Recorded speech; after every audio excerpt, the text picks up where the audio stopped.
So welcome to the stage, gentlemen. Thank you, guys. Great stuff. Great stuff. Yeah, good job.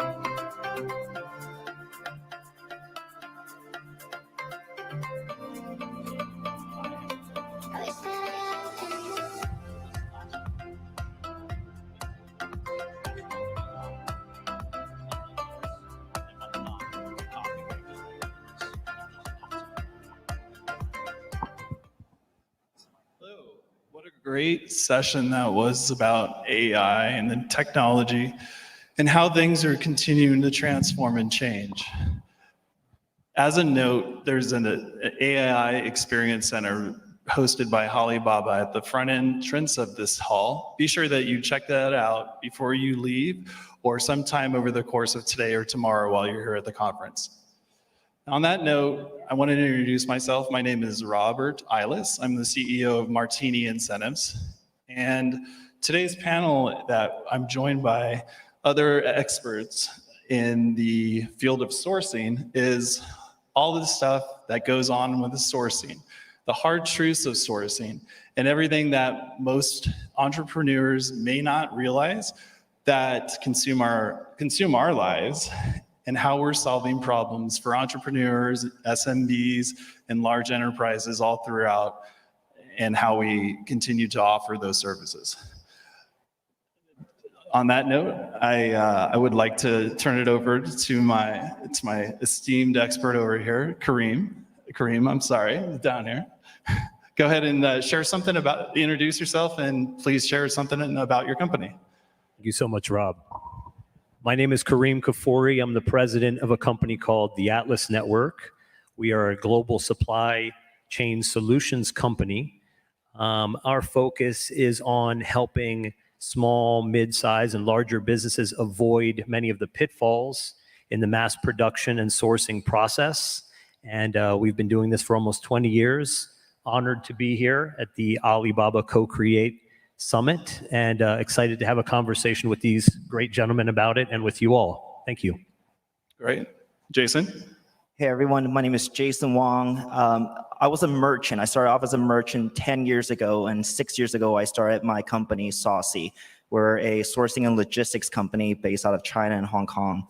And just like everyone else on a panel here, it was really to help people navigate a lot of challenges overseas, things that they might not know about, because truly it is a black box for even for some of us still. But pleasure to be here and excited to talk about the hard truth and behind the scenes of what goes on in sourcing.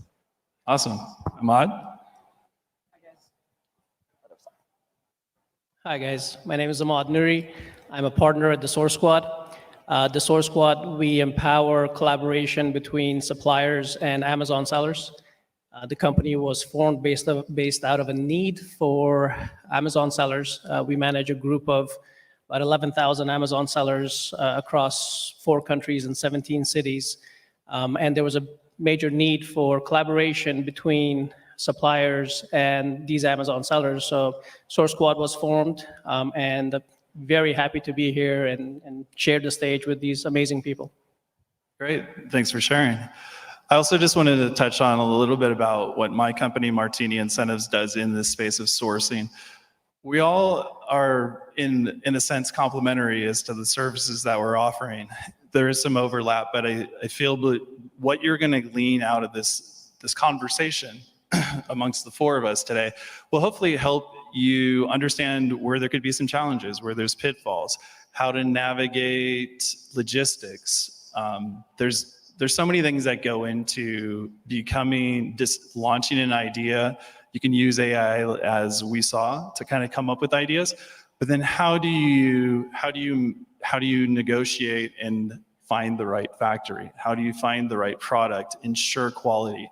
There's a lot of things that go into that, and with Martini Incentives, what we do is we're a bridge between brands that are looking for packaging or unique promotional products or merchandise, and understanding and working with partners like these gentlemen here to be able to navigate quality control assurances, line site visibility, logistics, also addressing the need with Amazon sellers, like how do we help set them up for success?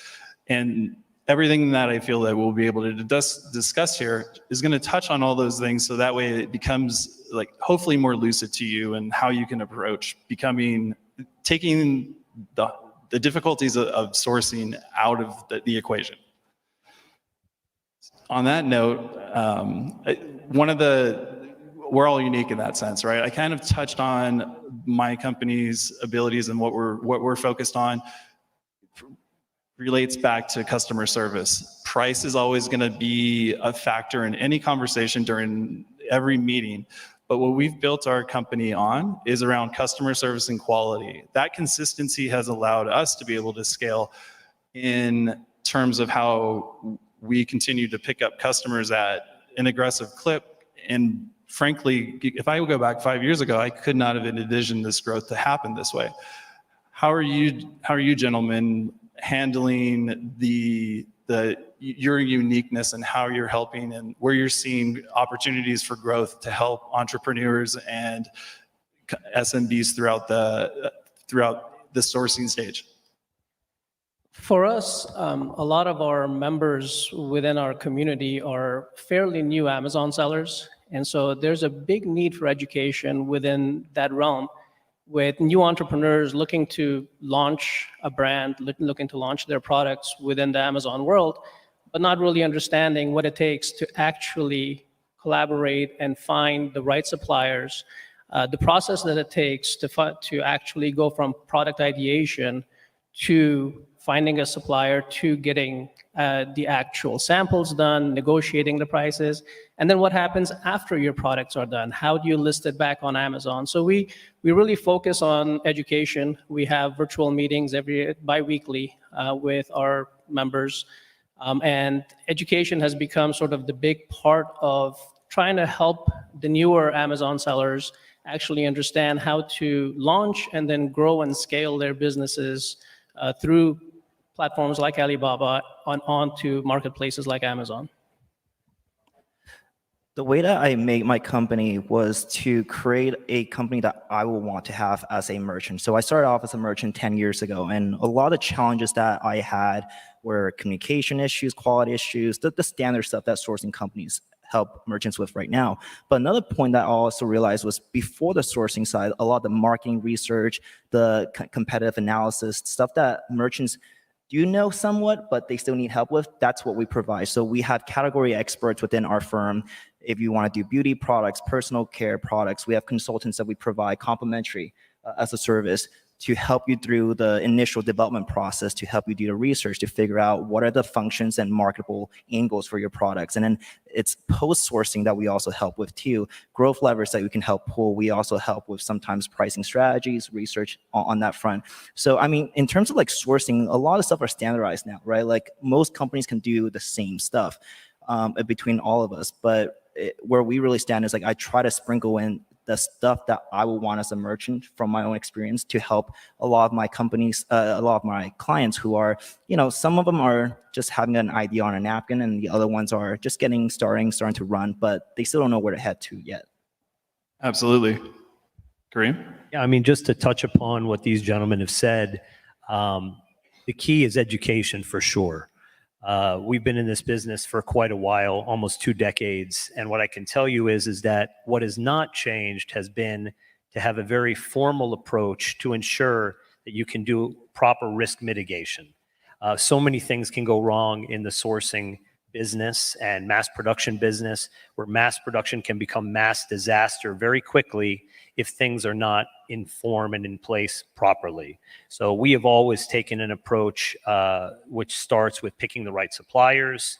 We then have on-the-ground resources and then usually third-party attestation to ensure that productions come out the way that they are supposed to be, and that, quite honestly, that every production is the first time. Things change all of the time, and with this in mind, you have to have that in consideration, that there are differences that may occur within a supply chain, and you have to be ready for those differences and be ready to accommodate changes. So appropriate oversight and management is quite important to the process. I agree with pretty much all these points, and these are challenges that we help our clients overcome too. I really find it fascinating with what you're doing, Ahmad, especially in the Amazon marketplace. As entrepreneurs they're seeing what's going on in the market in e-commerce, right? Ideas are launched every day. I can only imagine how many pitfalls there are, right? Is there any sort of example or anecdote that you could share with general or specific that kind of might speak to some of the Amazon sellers in the room? How much time do we have?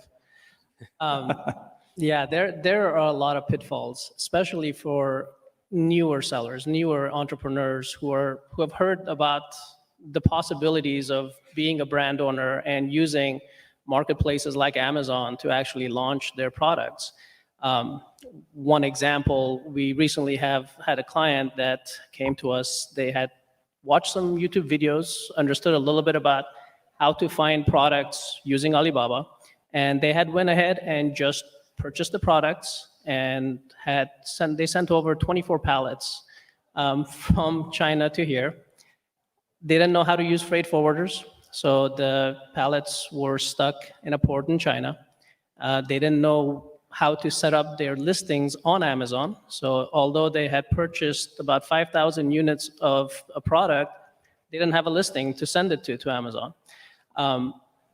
There's a lot of this type of aggressive need, and people who really want to jump into the business, really want to jump in and start taking a piece of the pie that Amazon or marketplaces like it provide for them, but they don't there's a very little knowledge, and the learning curve is very steep when you're first launching this.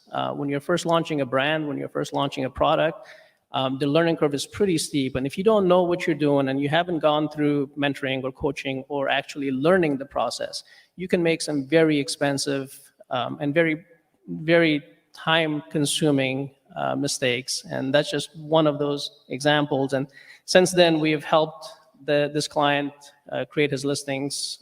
His product was very generic, so we've now on the second variation of the second version of the same product, where there's a lot of differentiators within those products, and they're catching up to the losses that they had incurred. But it's those type of stories come to us almost weekly.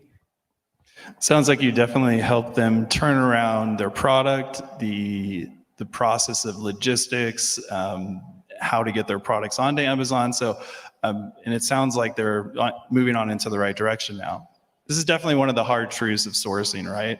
When it comes to all the pitfalls and the ambitions there, right? Entrepreneurs are looking for ways to monetize ideas, be fast to market, but there's definitely there's a protocol, there's a system that should be followed. And I'd like Kareem to kind of like touch on this a little bit more, because I just feel this gentleman has a wealth of knowledge when it comes to systems and quality control. Tell us more. I know you touched on it, but can you explain more, like maybe tie into Ahmad's example of like how he helped solve a problem, but it was after the fact. How could an Amazon seller that's looking to scale leverage your services to kind of like help them avoid those pitfalls? Sure. Thank you. Well, what I would say first and foremost is that Alibaba is a great resource to begin the process of at least trying to find the right supplier. Alibaba has taken a lot of efforts to create verified programs and things of that nature to really help potential customers sort through who may be a good supplier. That's the first step, and that can happen either, again, through a system like Alibaba or other ways. But that first step of the right supplier is quite critical. And when you're looking at the right supplier, it's a mixture of quantitative and qualitative factors that are very important to look at. Quantitative factors are going to be such as years in business, number of employees, levels of revenue, exports to the market that you're trying to sell in, and so forth. So do they have a knowledge, do they have an understanding of what you're trying to do as a business?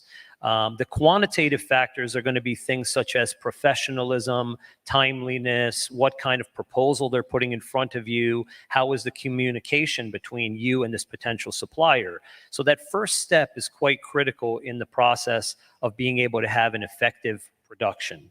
Then a next step is meeting your supplier. It's very important that you are able to be there in attendance if you can be, and if you can't be, groups like ours and so forth are in existence that can be your eyes and ears on the ground. Because quite honestly, there is a big divide between the incentives of a customer and those of a factory. And this is globally, right? What does a customer want? They want every single I dotted and every single T crossed. What does a supplier want or a factory want? They want to finish the project and move on to the next project. These are opposing philosophies. So what bridges that gap is going to be a platform such as Alibaba and additional services like some of the ones that we offer to bridge this divide, eyes and ears on the ground, so forth. And then finally, it's always a great idea to have third-party attestation. This is going to be third-party QC firms that can come in and can give you a clean bill of health as well to ensure that what you have decided upon is in line with industry standards, as well as what your own AQL standards that you may have provided and key points to look out for. So again, this is a very methodical process that requires a bit of a regulated approach to really get a great outcome, especially when you're trying to do custom OEM projects, making ideas into reality. And sometimes it doesn't even get solved the first time. Sometimes a production has to happen and you learn a few things, but hopefully you learn them before you ship them, right? So Absolutely. you learn these things, and then you look for areas of improvement. And if you're with a good factory, they're willing to be a good partner to you and to improve those things as well jointly. So that's a little bit about, I would say, the kind of more formal approach to this. Yeah, definitely sounds like definitely communication is key, understanding the actual manufacturer's facilities, but also having a resource like your companies and your teams on the ground overseas can kind of mitigate that for somebody that may not have access to those resources to travel halfway around the world. Jason, I know you're heavily involved with logistics as well. When it comes to hard truths, what can you share that you just know it comes up more often than not, and how you overcome those challenges? I think the hard truth is that people think it's easier and faster than it actually is. They'll always think that. The number that you see is not always the number that you'll get. Just add a couple more days after that. And if you're planning ahead of time, the hard truth is that most of the time, if you plan ahead and then plan ahead a little bit more, you'll be in an okay place. If you plan ahead a lot, you'll be in a pretty good place. But if you just plan, you're gonna be in a pretty difficult spot because things always go wrong. You just have to prepare for the worst case scenario, especially in logistics. Sometimes there's a chain, a link in the chain for the freight route that gets broken down. For whatever reasons, just expect the worst to happen. Sometimes it may get stuck at customs. Sometimes it may get stuck at a certain point. You just always have to expect that to happen. So sometimes we work with customers who just thinks that shipments can magically appear through a portal. In their head, they're like, well, everyone gets things done in 22 days. Why does it take 27? It was like, yeah, I mean, you didn't consider the fact that you, one, sometimes pay the invoice late. Two, you didn't consider that all these other stuff before and after that needs to take place. It's not just on the ship immediately after the factory. We need to truck stuff to the port, back here, clear customs, and then ship it to your door. People need to consider that you need to give yourself a lot more cushion than you think. I can agree with you on that 100%, and how we advise our clients. There's many different ways to get your finished product and your finished good that's in a nicely packaged box waiting at the port to leave China or whatever the country of export, excuse me. But more times than not, if you just personal insights from what my company, and I'm sure you guys can all attest to this too, packaging your product for departure. And if you're using an air carrier, most entrepreneurs are going to be shocked when they see their cartons show up from DHL or FedEx, and it's not the factory's fault. It's questions that, as seasoned veterans in sourcing, we know these challenges. But a new seller on Amazon, unless they're educated, they may not know how to ask these questions to a supplier. So from our perspective, there's a lot of hard truths when it comes to sourcing. We always try to stay ahead of it, and we know how to manage our clients' goals and needs as we meet with them, and then we have our conversations directly with the manufacturer, excuse me. With regards to the platform of Alibaba.com, from my perspective, there's a number of benefits. Like, what can a new seller or buyer on the Alibaba platform come to expect, or what are the features that can really do a huge service to them? One of the ones that we rely on is the payment options. When it comes to sourcing, you can find a number of products. And I'm gonna let Kareem also speak to this one, because he's a big believer in making sure you know your supplier, but you also you got the right product. So I'll let him jump into that in a second as I finish.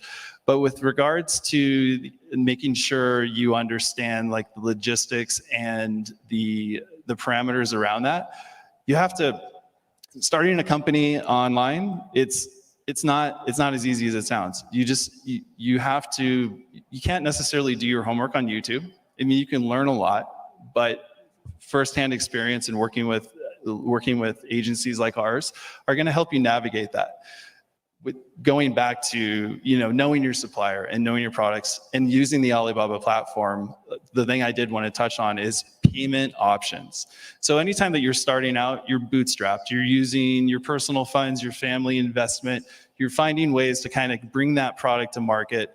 And buying the product is one thing, but you have to factor in logistics. And I touch on logistics a lot because it is one of the biggest challenges with sourcing and bringing products in. So if you don't account for that, you're only getting your product finished and it's not getting to your door. But when it comes to payment options, there's a lot of payment options available on the Alibaba platform that our company leverages to remain liquid. And it allows us to manage that cash flow, because not all of our clients are paying us up front. A lot of them will ask for terms, net 7, net 30, net 60, net 90. So in order for us to kind of like mitigate the cash flow while our revenue is strong, we may get an order for 7 figures come in the door, and we need to be able to account for that. And that's a big shift. But we've been able to navigate that, and with the financing options and the resources available through Alibaba.com, that's one of the biggest features I see a lot of value in, aside from trade assurance and all the other things. Kareem, go ahead and share anything that you feel like what you love about the Alibaba platform as far as sourcing goes. Sure. I mean, I would basically say the expansive reach. You have a platform that has millions of people coming and going on it, over, I think, close to 500,000 suppliers and factories. You couldn't get a better sort of research and development tool as a new brand trying to do something. Simply going to that platform and typing in words of a product similar to what you're trying to sell or develop or make will very quickly give you an understanding of what currently exists, what you may be looking to do, or possibly give you some innovative ideas. So I think that it's a very good sort of good research and development tool, because as small to mid-sized businesses, you come up with a great idea and you think you're alone in that. But the reality of it is that for every good idea, there's probably 10 other people who have a similar idea or some kind of a take on it. And it's good for you to understand not necessarily your competition, but what exists out there, to be able to then make your deviations or your changes. And then that also goes into the supplier side, where as you then dig a little deeper into those products and who are the suppliers or manufacturers of those, what do their kind of terms and conditions look like? What are their payment terms? What are their sort of mechanisms on production timeframes and timelines? So when we have customers come to us with different RFQs, we always go to at least 4 to 5, maybe even 6 different suppliers that are verified. Why?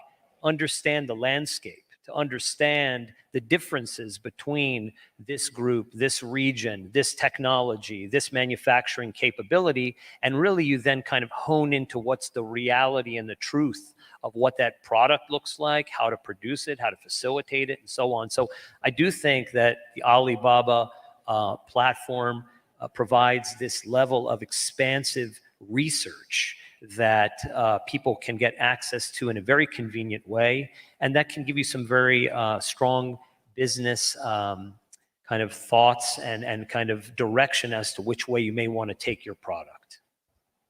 Absolutely. Jason, where do you leverage the Alibaba platform and being able to manage your business? I heard someone today mention that finding a supplier is like dating. And I do agree to that. I think Alibaba lets you know what you like. Sometimes you think you know what you like and you think you know what you're looking for, but when you have access to so many options all at once in front of you, you find a lot of inspirations for things that you didn't even think was possible, right? Like you think I can make a box this way, but turns out it can actually go 6 other ways. You can only find it when you're able to shop around. And at the end of the day, a lot of people start this business not knowing a lot of stuff. And the biggest challenge is like you don't really know what you don't know.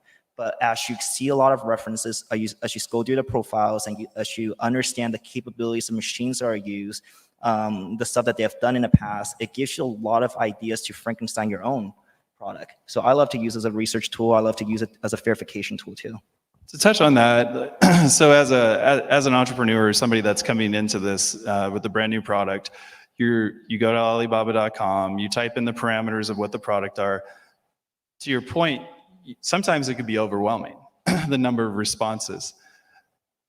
How are you vetting out, like, basically who you communicate with, or are you using the RFQ feature more? How do you guys manage this?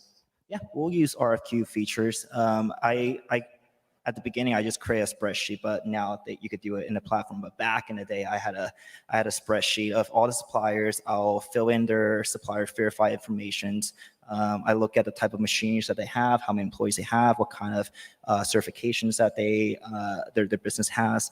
But then I'll also look at their trade history, their export. A lot of stuff that Kareem touched on is the stuff that I also look for. And I'll basically create a list of 10, 15 suppliers and start narrowing it in and start talking. And from like the first few conversations, you generally know who you want to work with based on what you're looking for. There's all sorts of businesses on the platform. There's manufacturers and trading companies, and there's trading companies. They all have their own benefits based on what your goals are.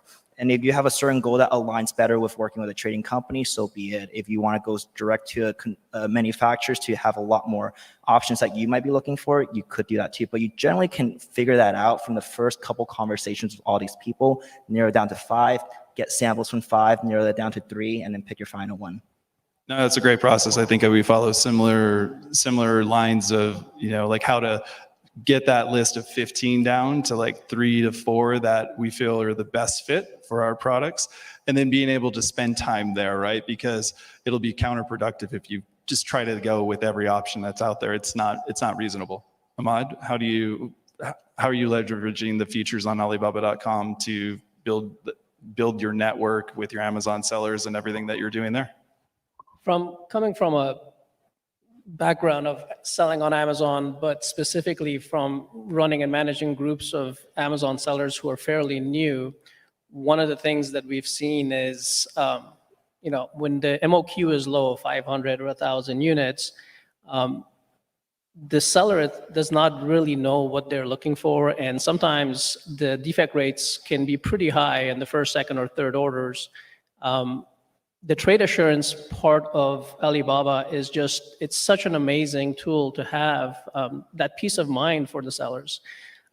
So from our perspective, we always make sure that all of our members know that if you're going to be ordering through Alibaba, make sure you order through trade assurance. Make sure you have trade assurance, because especially in the beginning, you want to make sure that you're protected, because you don't know what you don't know. And until you do, you want to have that peace of mind that Alibaba has your back, and they will help you, negotiate and fix any issues that might come up. And the fact that Alibaba is so open to listening and getting feedback from its members, its users, and innovating their platform to meet those needs is absolutely amazing. A few years ago, if you had an issue and you went through trade assurance, you would have to ship, and you came to a resolution, you would have to ship your products all the way back to your supplier. Now, Alibaba has a warehouse domestically in the US where you can just ship it there. That saves you a ton of money. Shipping costs are not cheap. So the fact that Alibaba can actually and does actually go through and listen to the feedback of its users is an amazing, amazing thing. Absolutely. In terms of changes, our marketplace continues to evolve and change in the field of sourcing every day. The last 12 months has seen another shift with the way that buyers are sourcing their products. In each one of your eyes, what are you seeing? What are the biggest changes that you've seen in buyer behavior and what they're looking for? And also anything that you have to add, maybe on the seller perspective, from the supplier side, from the factory level. Kareem, what are your thoughts there?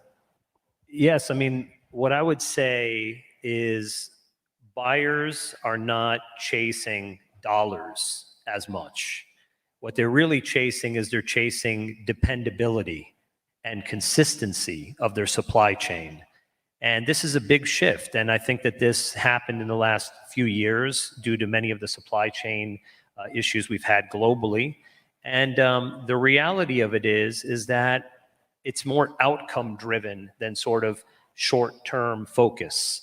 And I think that that's a very important and kind of mature philosophy that's kind of permeating the global supply chain landscape right now.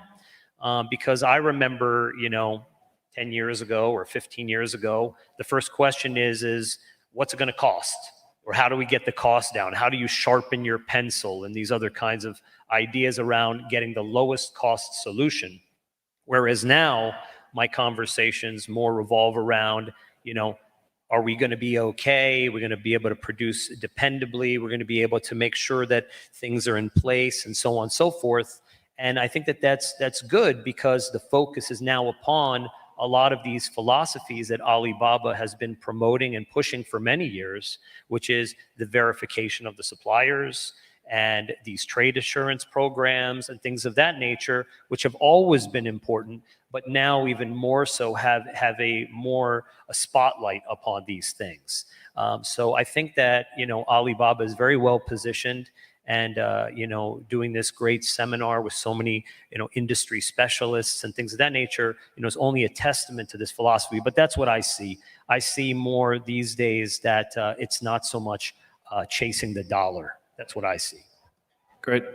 I saw the same thing. And that was a change that's been happening for the past few years. I think from a merchant's perspective, we have to chase after outcome because competition increased so much over the past few years with more DTC founders coming in and creating products that it's not just being the cheapest anymore. We have to be differentiated. We have to find new functions to market against all these other people coming in. We need better packaging. We need more buttons for a certain product. We need more marketable angles that can the supplier make it rather than can they make it for 20 cents less, right? But so that's for the past few years. I think in the recent year, a noticeable change I've had is that it shifted from a buyer's market, from a brand market during the pandemic when not a lot of businesses were happening from the vendor side because of all the close down and whatnot, that we had a lot more leeway, a lot more flexibility to asking for better terms, more flexibility in all these other stuff. But then in the past year, when everything opened up again, it shifted back into a vendor market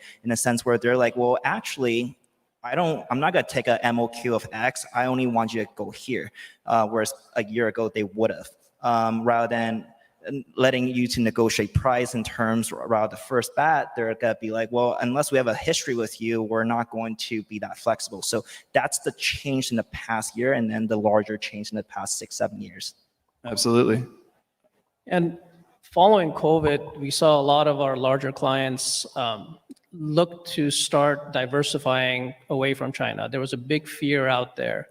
And in the last 12 to 18 months, what we have seen being at the forefront of it, helping them sort of find sourcing opportunities near shore or onshore, is that the expectation that we have working with Chinese suppliers, especially verified suppliers through Alibaba, you can't have those same expectations when you're going near shore. You know, if you're going to Latin America, if you're going to Mexico, the landscape is very different. The culture is very different. And it's not, we're used to a certain way of working with factories that understand e-commerce, that understand the nuances of what it means to be a smaller brand or a medium-sized brand. And so what we're seeing in the last 12 months or so is the shift back towards saying, all right, so it's not as simple as just we're going to take our manufacturing away from China and into Mexico, because it just won't happen. You know, the manufacturers in China, a factory might be able to make 100, 200 products, whereas in Mexico, they can make 3. They're very specialized. And if you don't know the culture, if you don't know the nuances of how to communicate with them, you're not going to be able to find a factory that can make your widget for you. Kareem, are you going? Yeah, no, I was going to say, I agree with that. But at the same time, I think one thing that we all saw that was very intriguing to us was one of the bulletin boards that was outside that showed Alibaba's very diligent attempts to grow the global network. And I think that that's going to be a very strong and sophisticated idea going forward with global suppliers, where this application of the verification processes and so on is going to be widespread. And hopefully, you know, it will basically go to other parts of the world also. So, you know, I give Alibaba a lot of credit for really looking to focus on the world, you know, being global in this philosophy, which they have always been, but even making some more dedicated efforts to this. And I think that that's going to be the benefit to the globe for that. And the platform, when you do go through the platform and find suppliers outside of China, Alibaba, any supplier that comes on Alibaba, they are sort of working under the same umbrella as a Chinese company. So as users, we now know that we can deal with them, we can work with them, and they can satisfy our needs.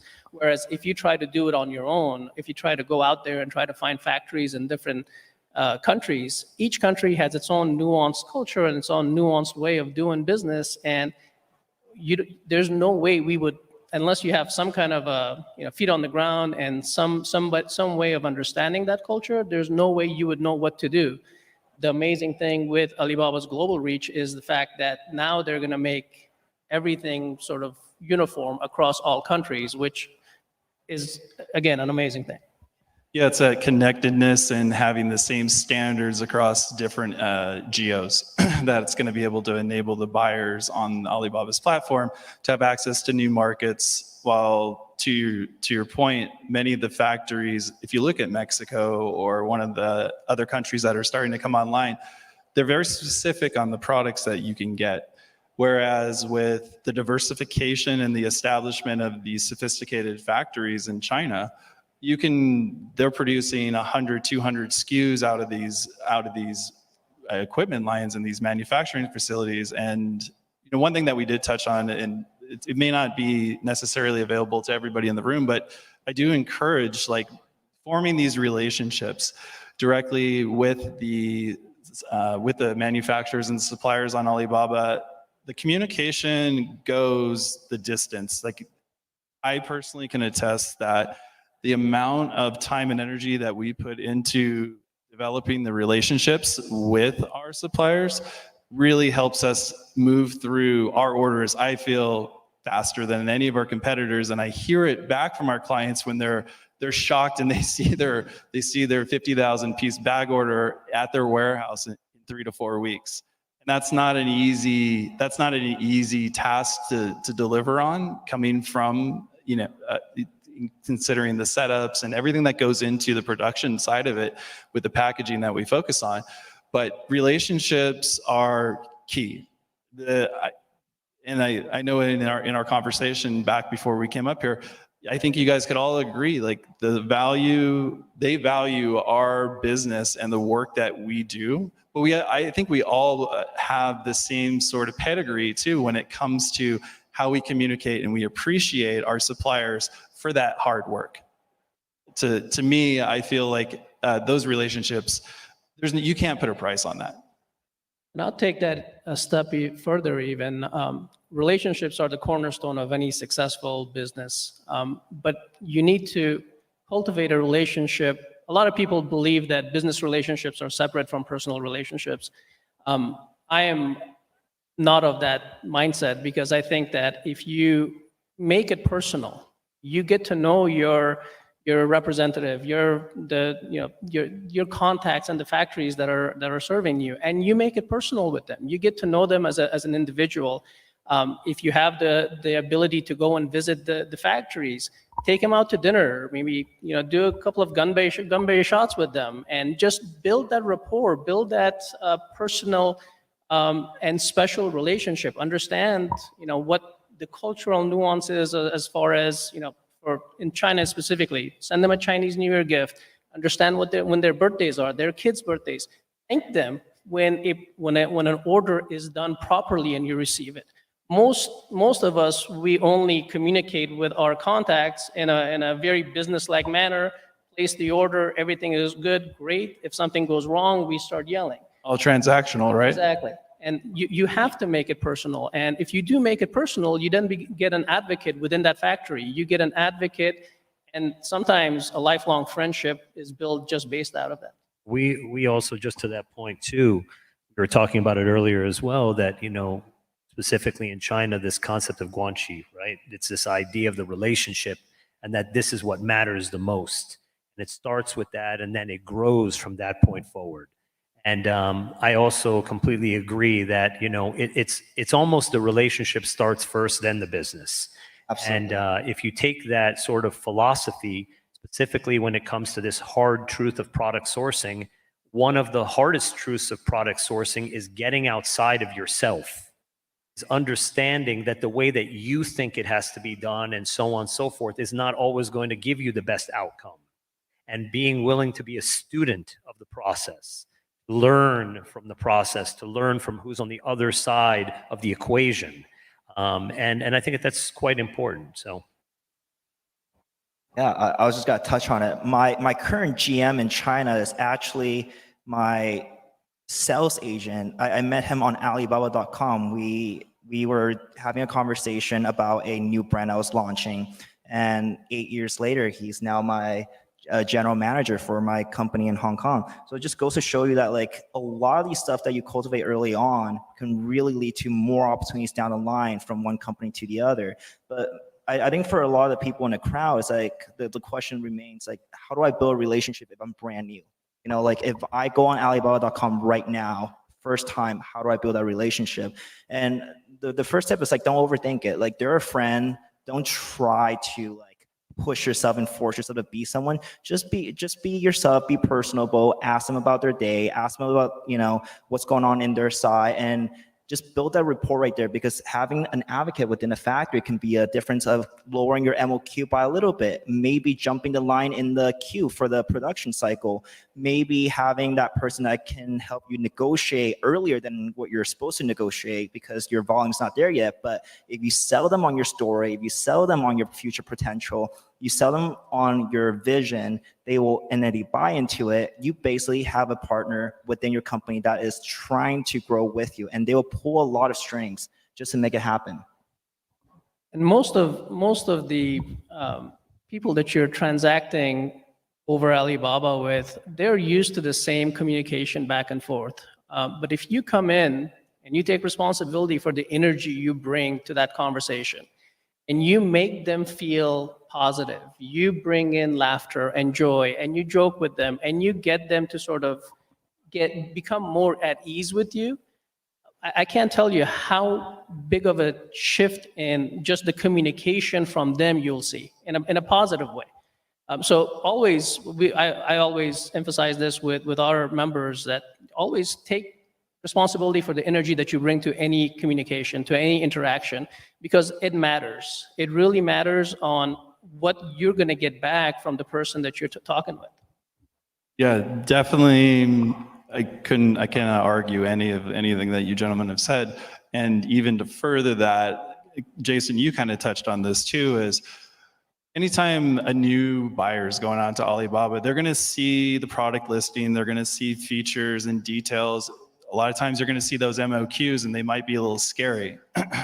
What I've come to find out is, as you develop these relationships with your suppliers, they're going to be flexible with you because they're going to see that you're eager to do business with them.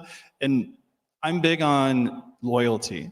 So once I identify the supplier that I know is going to consistently produce products, and we don't have to lose sleep over that product and knowing that if there's going to be an issue, I stay with them. And even if something does go wrong, nobody's perfect. They are so willing to make things right if there's something that went wrong. So just touching on what everybody said here, these relationships, this is something that's not necessarily taught, but it's something that we've all learned and we all know. So these relationships, you can't put a value on it, but the more human that you are and the more understanding that you are, things are going to happen. There's holidays that are on their calendar that aren't on our calendar. You can't ask them to come into work. That's not how it works. There's storms. There was a typhoon that just swept through southern China last week. DHL, FedEx, everybody stopped. You could not move packages for 3 to 5 days. And you just have to explain that to your customers if you have a relationship in that sense. If you're a brand, you have to be knowing that things are going to happen, weather or logistics, that you have to navigate through. It's not a perfect system, but if you have the right protocols in place, you can be very successful in consistently bringing new products on. And if you're doing the marketing and you're providing a product that the consumers here in the US or Canada or whatever the market is, they're reacting to and it's growing, you can count on your suppliers to grow with you. So really big on that. We have just a few more minutes left. I think the last thing that I would just like to hear from you guys is expectations. We don't have a crystal ball, but if we did, what do you envision in the next 12 months? Kareem, what do you foresee as far as markets go and how we've been able to adjust over the last 12 months? I would say what we were talking about earlier, because I believe that it's kind of a shift, as I said before, where we've moved away from kind of the chasing the dollar to the more kind of outcome-driven dependability process within sort of global sourcing. I expect this to continue, and not only that, but I expect it to kind of continue to grow and thrive. The more resources that Alibaba continues to roll out that's in line with that, I think is the kinds of things that people are going to want to hear. I think they're going to want to hear those words like verified and trade assurance and things of those nature. I think that this is kind of the music to people's ears when it comes to global sourcing. And I expect that to continue. And we've always been doing that, and we continue to support that. So that's sort of what I see these days. Jason?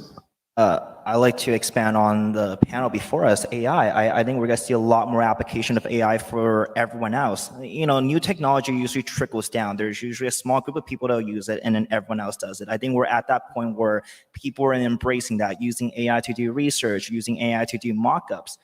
Mock-ups used to take days, maybe 6 hours. Now I can get it in 5-6 minutes.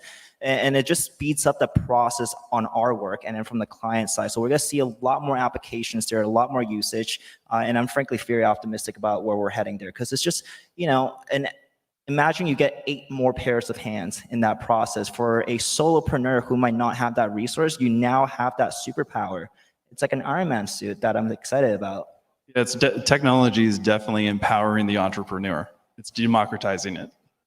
For sure. And I'm going to piggyback on what Kareem said.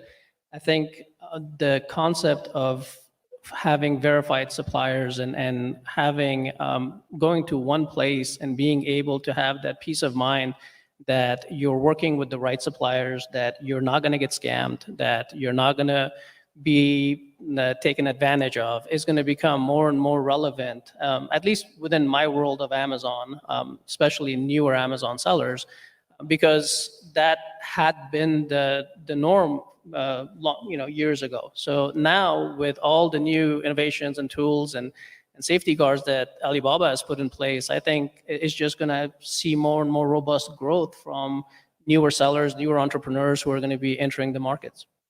Great.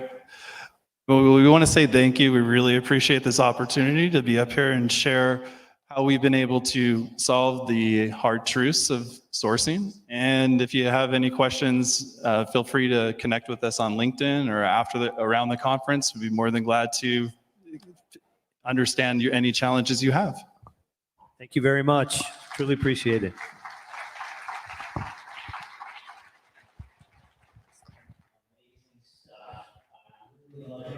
Insights, and particularly the fact that building connections with your suppliers is paramount to running a successful business. Now, there's a lot more involved as well. Next up is a keynote introducing you to our